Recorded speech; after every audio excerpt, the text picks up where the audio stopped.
va a ser objeto de mi disertación.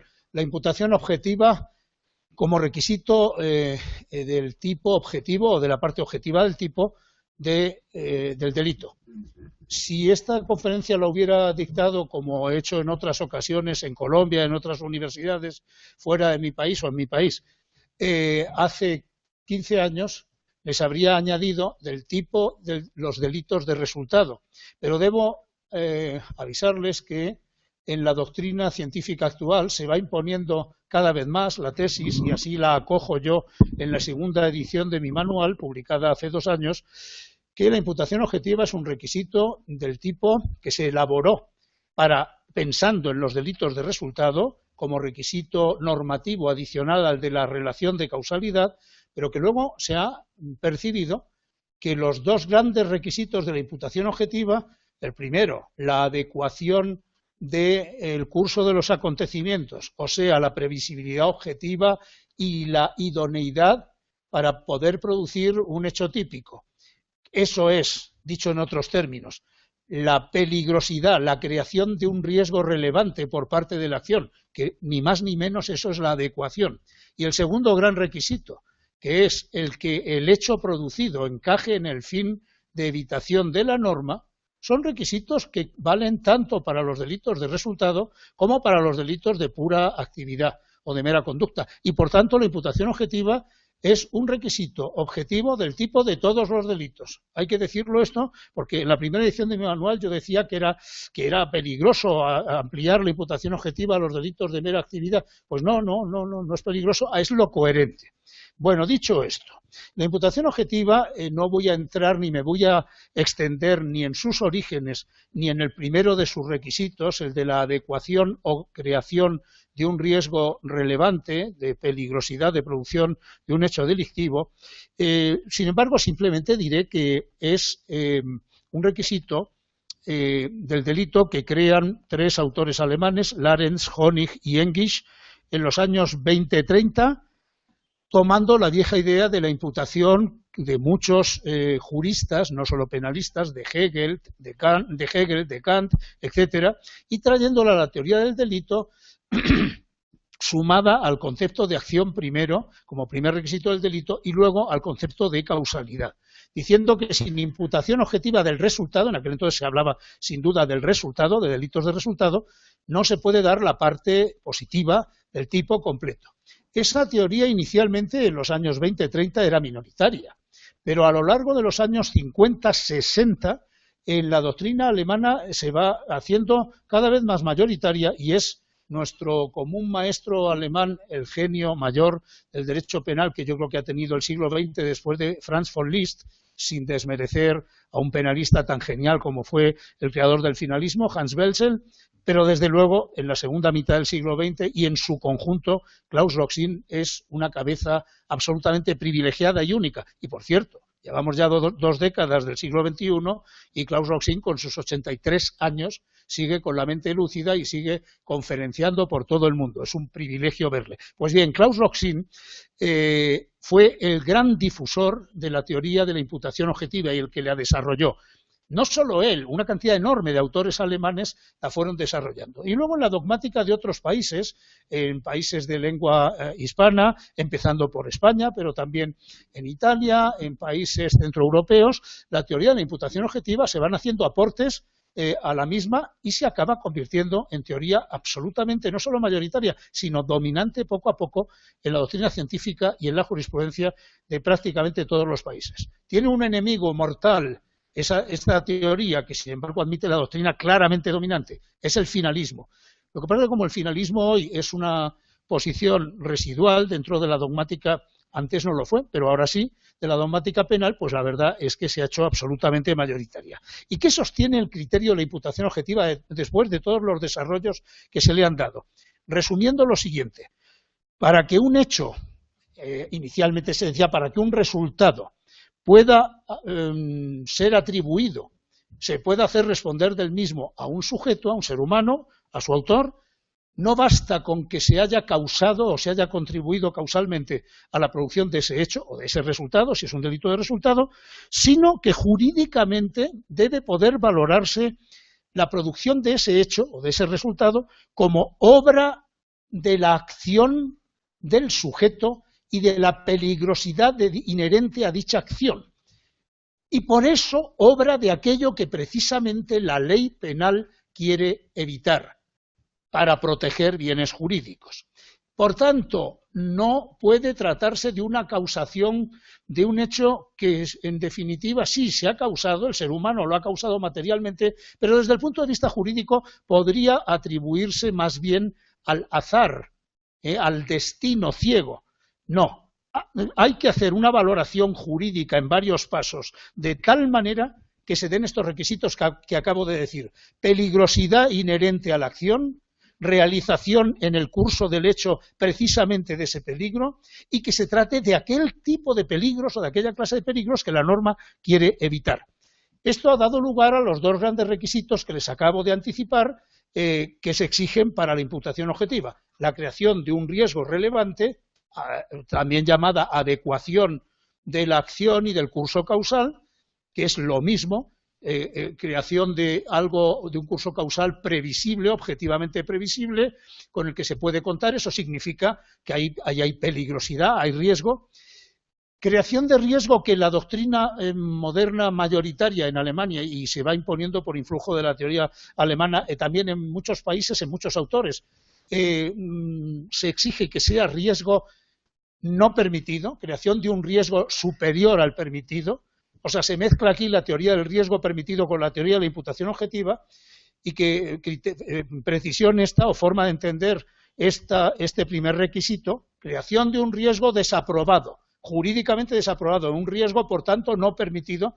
Es una posición que personalmente no comparto, porque creo que el criterio del riesgo permitido debe examinarse entre las causas de exclusión de la tipicidad en unos casos o de justificación en otros. Es un tema muy complejo en el que aquí no se puede entrar, pero bueno, en definitiva el resultado acaba siendo el mismo. Si hay riesgo permitido no hay responsabilidad penal; si se supera el riesgo permitido puede haber responsabilidad penal, pero creo que el lugar idóneo para tratar la superación del riesgo permitido no es la imputación objetiva. La imputación objetiva basta con crear un riesgo mínimamente relevante, que a lo mejor está dentro de los márgenes del riesgo permitido.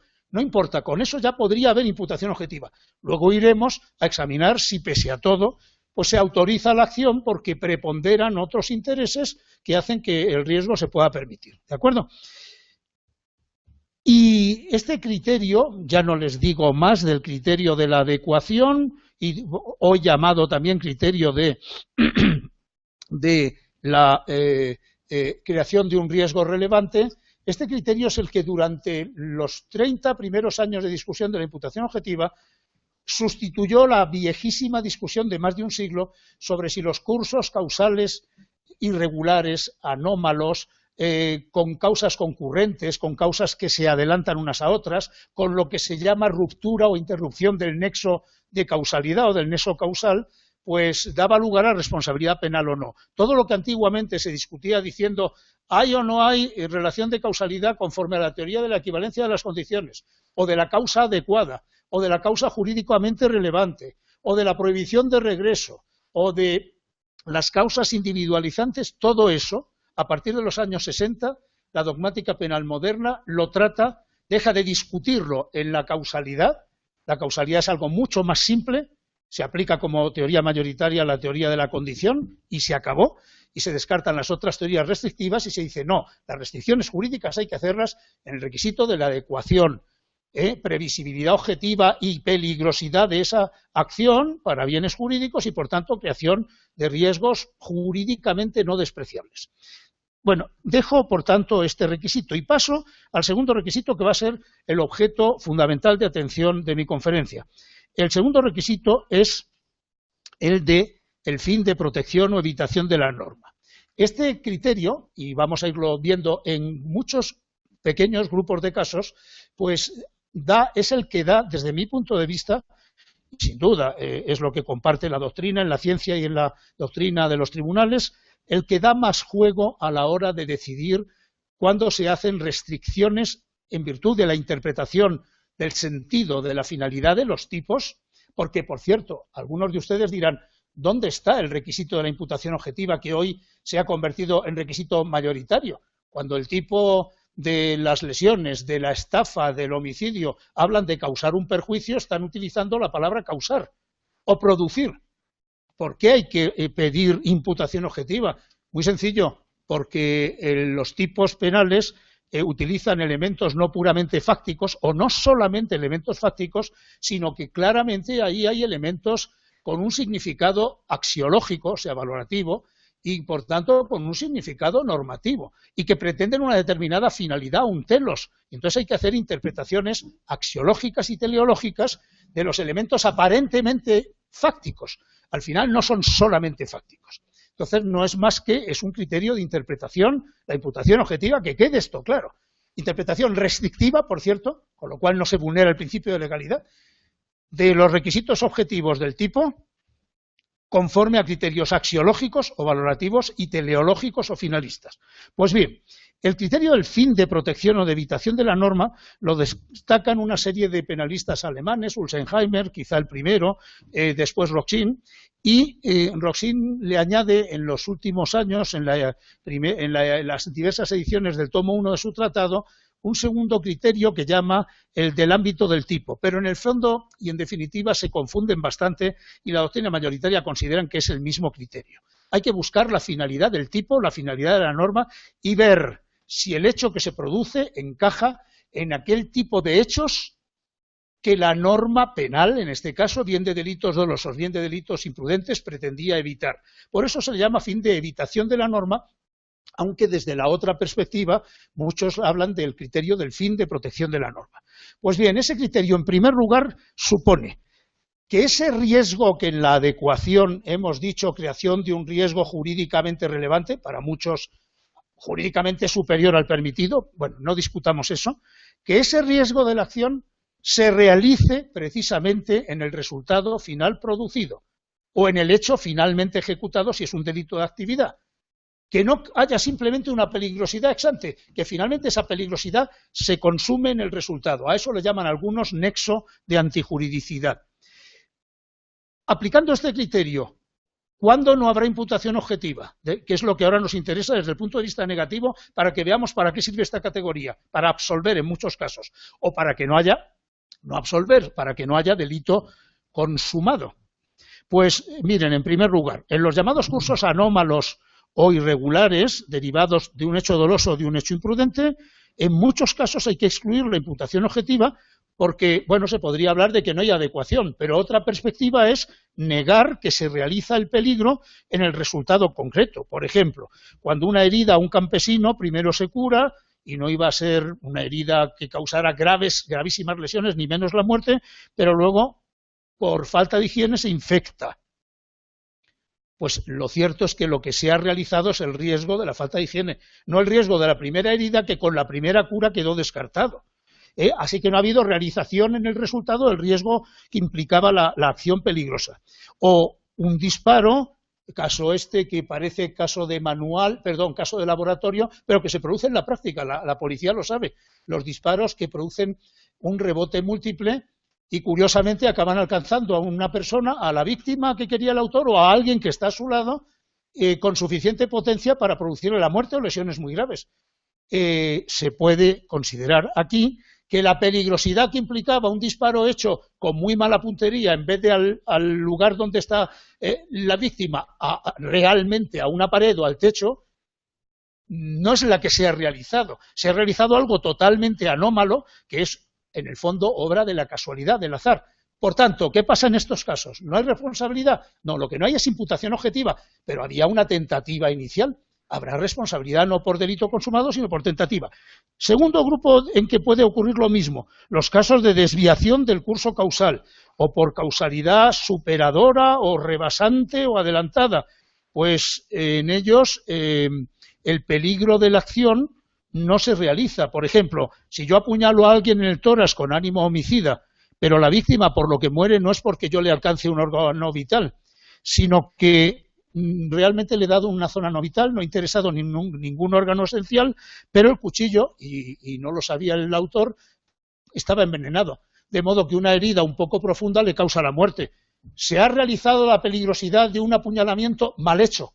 No, que no da en el corazón, ni en el hígado, en fin. Pues no, lo que se ha realizado es un riesgo totalmente diferente y, por tanto, hay tentativa, no hay delito consumado. Otro ejemplo, a una persona la quieren matar de un disparo y resulta que la víctima se le causa la muerte al ir a disparar, pero la bala no llega a darle a la víctima, le pasa rozando o le da, pero le da en un brazo, así que no le habría producido la muerte. Y sin embargo, ¿saben por qué muere la víctima? Porque era un enfermo del corazón y al ver que le van a disparar sufre tal shock que padece un infarto. Nuevamente no se ha producido, no se ha realizado el riesgo inherente a la acción inicial. A veces el riesgo que se produce no es el que pretendía el sujeto, pero sin embargo sí era otro de los riesgos inherentes a la acción. Así, por ejemplo, cuando una persona tira a otra, el famoso caso, le pega un empujón y lo lanza a un río desde lo alto de un puente muy elevado, queriendo que la víctima, que no sabe nadar o el río lleva aguas turbulentas, muera ahogado. Y sin embargo, la víctima muere no ahogado, sino porque se estrella y se parte la cabeza contra una de las pilastras o pilares del propio puente. Ese no es el riesgo que quería realizar el autor, pero sí es uno de los riesgos inherentes que sabe el autor que implica el hecho de tirar a una persona desde lo alto de un puente muy elevado. Más casos, estos simplemente mencionados telegráficamente, los llamados casos de dolus generalis, ocurre exactamente igual. El dolus generalis se llama al supuesto, se llama porque hay quien dice que al final hay un dolo global del principio al final, al supuesto en que una persona quiere realizar el hecho, concretamente matar, y cree que ha tenido éxito con su acción de apuñalamiento, de disparo, de estrangulamiento, pero el aparente cadáver, que parece que es un cadáver, no ha muerto, pero por no consultar a un médico, el autor lo que quiere es desembarazarse del cadáver simulando un accidente o enterrándolo o tirándolo a un precipicio o arrojándolo al mar. Y como la víctima realmente no había muerto, entonces es cuando el sujeto le causa la muerte. Causalidad, claro que hay, pero hay realización del peligro inherente a la acción inicial que era la dolosa. No, señor, ha fallado. Hay una tentativa, o delito frustrado, como ustedes quieran, una tentativa fracasada de matar. ¿Cuándo se realiza el peligro? Pues en la segunda acción, que es la peligrosa, si alguien que realmente no está muerto lo enterramos, le causamos la muerte. Si lo tiramos por un precipicio, le causamos la muerte. Si simulamos un accidente de circulación haciendo chocar brutalmente al carro donde se pone a esa persona que creíamos que estaba muerta con una pared, ahora le causamos la muerte. Pero esa segunda acción, que sí es la peligrosa y sí es la que realiza el peligro, no tenía dolo. Por tanto, en este caso hay una tentativa inicial, pero el resultado final no se le puede imputar a esa tentativa dolosa, sino a una acción imprudente, que es la que hay al final. Y por último, dos casos más que simplemente menciono porque no puedo examinar, la llamada por la doctrina mayoritaria autoría accesoria de personas que llevan a cabo acciones que conjuntamente uniendo sus fuerzas producen un hecho que por separado serían incapaces de producir.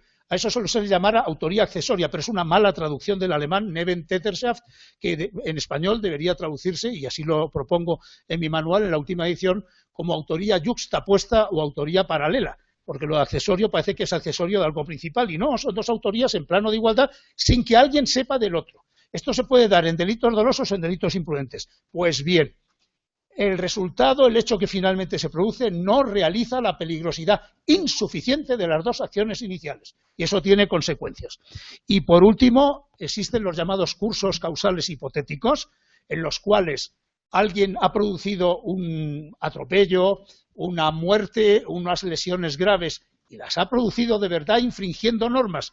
Pero los abogados ponen de manifiesto que aunque hipotéticamente hubiera llevado a cabo la misma conducta lícita, hecha sin infringir normas, probablemente, muy posiblemente, se habría producido el hecho igual. Pues bien, en estos casos, que hay mucha discusión sobre cómo se resuelven, hay que decir, desde mi punto de vista, que lo que falla es el criterio de la realización del peligro. No se realiza el peligro y, por tanto, no se cumple el criterio del fin de la norma. Y paso a la última parte de los casos del fin de la norma. Hay casos que ya no tienen que ver con la no realización del peligro, sino que directamente el hecho que se produce no encaja en el fin de evitación de la norma.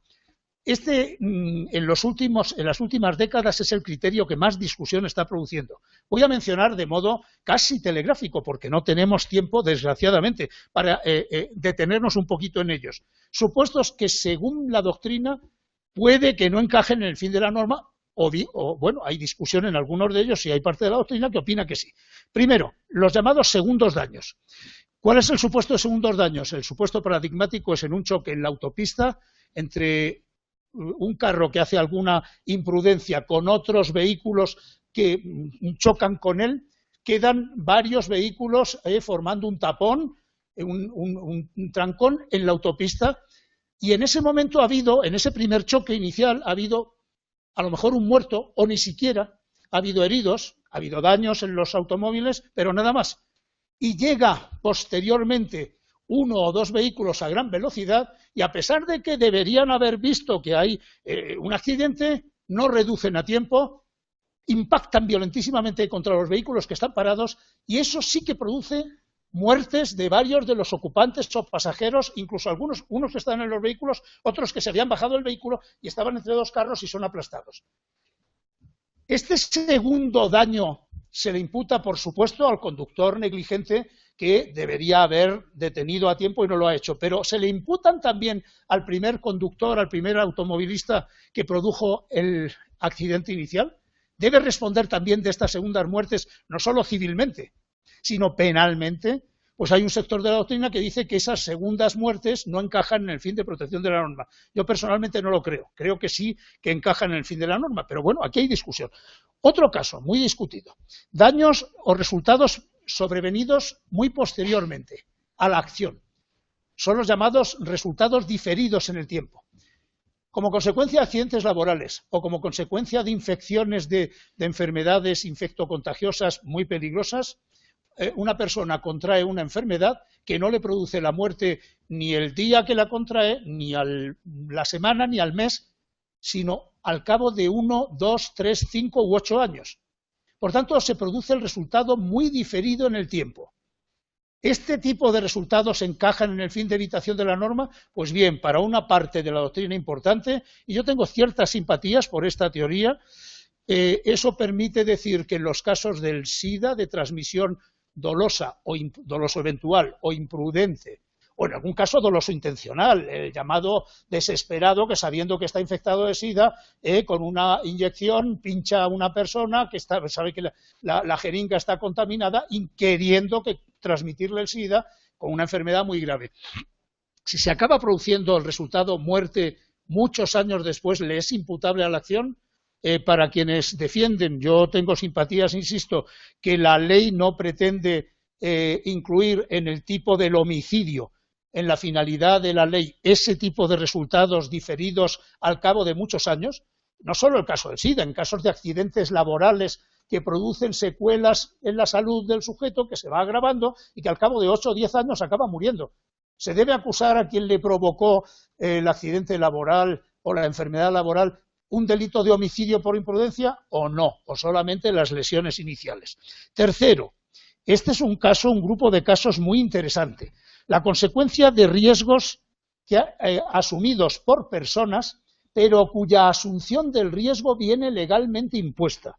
Aquí Roxin sostuvo hace años, en artículos suyos, que si la ley impone a funcionarios públicos, a profesionales, por ejemplo, a la policía el deber de detener a delincuentes, o a profesionales como los socorristas, montañeros, bomberos, el deber de intervenir para salvar a personas que han sufrido accidentes, o que hay un incendio, o que han quedado en la montaña en una situación dificilísima, que si se produce como consecuencia del intento de salvamento por los bomberos, por la policía no salvamento, la persecución de la policía a delincuentes que se dan a la fuga, a enorme velocidad en ambos carros. Si se produce un accidente mortal o de lesiones graves, Roxin dice no, a quien hay que atribuirle el resultado no es al delincuente que va huyendo. Si se matan policías, es la ley quien debe asumir la responsabilidad, porque la ley obliga a la policía a que detenga a los delincuentes, aunque sea jugándose la vida. Y en el caso de los bomberos o en el caso de los montañeros, las leyes les obligan a salvar cuando hay un incendio o cuando hay un accidente grave y les obligan a correr riesgos. Si se produce la muerte, no se debe imputar al primer, por ejemplo, montañista negligente, que por hacer una negligencia no solo se pone en peligro su vida, sino que acaba provocando que un tercero sufra un accidente mortal. No, debe ser la ley quien responda. Posteriormente, Roxin se da cuenta de que esto no es del todo correcto y dice, no, en el fondo, en la mayoría de estos casos, la policía realmente no está obligada a llegar al límite de poner en riesgo su vida. Si lo hacen voluntariamente. Este es un caso de asunción voluntaria de riesgo. Por tanto, yo provoco una autopuesta en peligro. Y con los montañistas, socorristas o socorristas marítimos que por haber hecho una negligencia, una imprudencia, yo he puesto en riesgo mi vida, pero luego obligo a que vengan a salvarme y a lo mejor acaban sufriendo lesiones o daños ellos, en el fondo esas personas lo hacen en parte obligados, pero en parte voluntariamente. Así que dice Roxin que aquí habría que aplicar más bien el criterio de asunción de riesgos por parte de profesionales, que es otro criterio que todavía no he mencionado. Pues bien, a mi juicio, en el caso de los incendios de los bomberos, 5 minutos, en el caso de los incendios de los bomberos, sí que impone la ley que el bombero tenga que intervenir para salvar, llevando a cabo acciones peligrosísimas, incluso a riesgo de su vida. Por tanto, sí que es uno de los resultados que la ley tiene en cuenta, y cuando la ley prohíbe causar un incendio doloso o imprudente, está teniendo en cuenta no solo los daños, sino que el incendio es un delito de peligro para personas, no solo para personas que involuntariamente puedan morir asfixiadas o quemadas, para los bomberos que van a socorrer también. Si por tanto muere alguien del personal de bomberos, esa muerte se puede imputar también como homicidio imprudente a la imprudencia del que creó el incendio. Y si era un incendiario doloso, se le puede imputar una muerte a título de dolo eventual. Por el contrario, en los otros casos de la policía, socorristas marítimos o fluviales o montañeros, la ley no exige que corran ese riesgo, no es tan frecuente que corran un riesgo tan grave y, por tanto, creo que no encaja en los riesgos de los que se ocupa la ley. Hay dos casos más con los que voy a concluir. Uno de ellos que es cuando se discute si se puede imputar el resultado a actividades de profesionales o funcionarios que tienen la competencia y la obligación de llevar a cabo esas actividades y no las llevan bien. Voy a prescindir de otros casos. El ejemplo, pongo solo uno. El ejemplo más importante es el de los médicos y es el que más se discute. ¿Qué es lo que ocurre en el caso de los médicos? Que como consecuencia de un accidente o de una enfermedad, una persona sufre una situación de riesgo grave, no solo para su salud, sino incluso para su vida. Pero con un tratamiento adecuado había muchas posibilidades de que se pudiera salvar. Y sin embargo, un error médico en el tratamiento puede producir un empeoramiento y como consecuencia del mismo el paciente sufre lesiones gravísimas, no las lesiones iniciales, sino unas gravísimas con secuelas para toda su vida o incluso la muerte. Al primer causante de la enfermedad, por dolo o por imprudencia, ¿se le debe hacer responder del resultado final de lesiones gravísimas o de muerte? La doctrina discute mucho al respecto y personalmente les digo mi criterio en 2 palabras. Si la intervención del médico es una intervención errónea activa, esa intervención activa errónea crea un nuevo peligro distinto del inicial y el resultado de muerte o de lesiones gravísimas se debe precisamente a este segundo riesgo creado por el médico. Por consiguiente, no se puede imputar objetivamente a la primera acción inicial. Si por el contrario lo que hay es una omisión, entonces hay que distinguir. En la mayoría de las omisiones, lo que verdaderamente acaba desembocando en el resultado gravísimo final es la conducta inicial dolosa o imprudente, peligrosa. Y la omisión del médico no es suficiente, del médico o personal sanitario, no es suficiente para desplazar la responsabilidad, salvo casos de omisiones absolutamente anómalas, disparatadas, de imprudencias gravísimas, que se pueda considerar que la propia omisión normativamente supone un incremento del riesgo. Y entonces ahí sí, ahí es el personal médico quien asume la responsabilidad. Y por último, y para concluir, 2 minutos más, aunque esto podría haberle dedicado 10 minutos, pero como sé que ya me he pasado de tiempo, 2 minutos. El caso que más se discute, y es una pena porque lo he dejado para el final, en los últimos 25 años en la dogmática penal, en conexión con el criterio del fin de evitación de la norma, es el caso de las autopuestas en peligro o las heteropuestas en peligro, pero consentidas. Heteropuesta en peligro quiere decir puesta en peligro ajena, yo pongo en peligro a heteros, a un otro, pero este consiente. Hay una discusión muy grande, hay una parte de la doctrina que ha dicho que estos son casos en que si la víctima finalmente sufre un resultado dañoso o de muerte y ha corrido riesgo, hay una parte de la doctrina que dice que actúa a su propio riesgo y que se le debe imputar. Hay una parte de la doctrina, la victimodogmática, que dice que cuando la víctima no toma medidas para protegerse suficientemente, y no solo en delitos contra la vida, sino en delitos sexuales o en delitos contra la propiedad o contra la esfera íntima, él sabrá, él está poniendo en riesgo su libertad sexual, su intimidad y, por tanto, pues responde del resultado y el agresor quedaría, según esto, impune. Esto es alucinante y equivocado. Y, por último, hay posiciones intermedias de las cuales mi maestro Roxin ha defendido la que, como muchas veces hace, es probablemente la posición más inteligente, pero que creo que tiene un pequeño fallo.